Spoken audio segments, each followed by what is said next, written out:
Assalamualaikum warahmatullahi wabarakatuh. Tapak tilas Keraton Salangganga Galuh atau yang disebut sekarang Jambansari terletak di tengah kota Ciamis, tepatnya di Jalan Ahmad Dahlan, lingkungan Raja Petir, Kelurahan Linggasari, Kecamatan Ciamis, Kabupaten Ciamis. Di sini terdapat komplek makam yang dikenal dengan nama Jambansari. Sekitar komplek merupakan pemukiman penduduk kecuali di sebelah selatan berupa sawah. Komplek makam yang dikelola oleh Yayasan Kusuma Diningrat ini dibangun pada tahun 1872 dengan luas sekitar 4 hektar. Situs Jambansari merupakan komplek makam Raden Adipati Arya Kusuma Diningrat, Bupati Ciamis ke-16 yang memerintah dari tahun 1839 sampai 1886. Beliau adalah salah satu Bupati Ciamis paling terkenal dan dianggap berjasa besar dalam membangun wilayah Ciamis. Dahulu masih bernama Galuh. Raden Adipati Arya Kusuma Diningrat setelah resmi menjabat sebagai bupati, beliau tidak tinggal di gedung kabupaten. Beliau tinggal di rumahnya yang berupa rumah panggung kokoh terbuat dari kayu jati berukir yang disebut Keraton Salangganga. Tempat ini sekarang terkenal dengan sebutan Jambansari. Kanjeng Prabu dikenal sebagai bupati yang cakap. Konon beliau pandai berbahasa Belanda dan Perancis. Di bawah pemerintahannya, Ciamis muncul sebagai kabupaten yang makmur. Beliau membangun gedung-gedung di pusat kota, di antaranya gedung kabupaten yang megah, saat ini menjadi gedung DPRD, Masjid Agung, gedung asisten residen yang sekarang menjadi gedung negara, tangsi prajurit, penjara, kantor pos, kantor telegram, dan gedung Society. Beliau juga berhasil menghilangkan tanah paksa di Ciamis, membangun irigasi, membuka pesawahan, mendirikan 3 pabrik penggilingan kopi, membuka perkebunan kelapa, dan membangun jalan antara Kawali dan Panjalu. Di bidang pendidikan, Kanjeng Prabu mendirikan sekolah Sunda yang terletak di Ciamis dan di Kawali.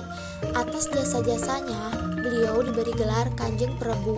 Pada tahun 1874, beliau memperoleh tanda kehormatan dari pemerintahan Hindia Belanda berupa songsong kuning atau payung kebesaran berwarna kuning emas. Pada tahun 1878, beliau juga dianugerahi Rider Order van the Netherlands Law dari Ratu Belanda. Pada tahun 1886, beliau wafat dan dimakamkan di Gunung Sirnayasa atau Jambansari ini. Pada gapura makamnya ditulis dengan aksara Sunda kuno petuah. Petuahnya berupa guguratan yang isinya sebagai berikut. Jamban tinakdir yang agung, caina tambah penyakit amal jariah kaula.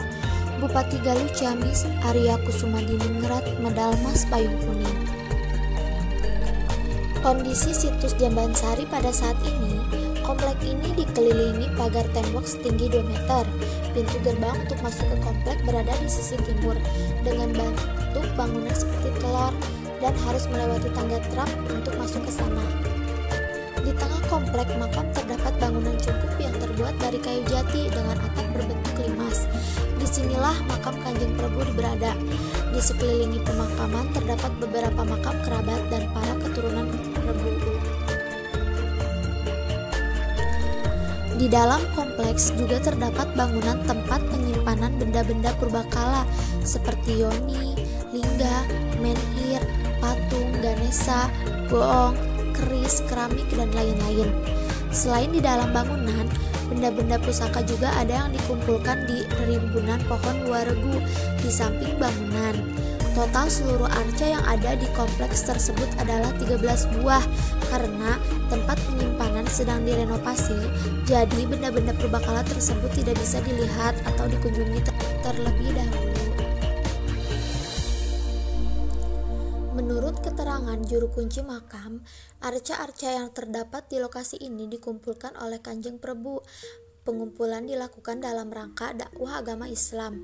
Masyarakat yang mempunyai arca atau berhala diharuskan untuk mengumpulkannya di lokasi tersebut.